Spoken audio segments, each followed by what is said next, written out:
The Tortoise and the Sparrow story. The tortoise was resting under a tree on which a bird had built its nest. The tortoise spoke to the bird mockingly.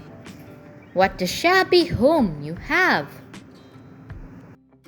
It is made of broken twigs. It has no roofs and looks crude. What's worse is that you had to build it yourself," said the tortoise.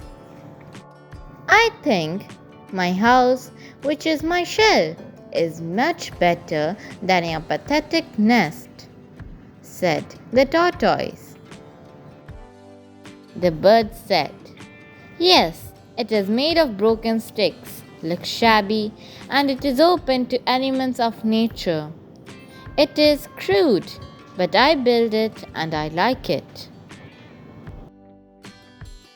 I guess it's like any other nest, but not better than mine. You must be jealous of my shell. My home has much space for my family and friends. Your shell can't invite anyone other than you."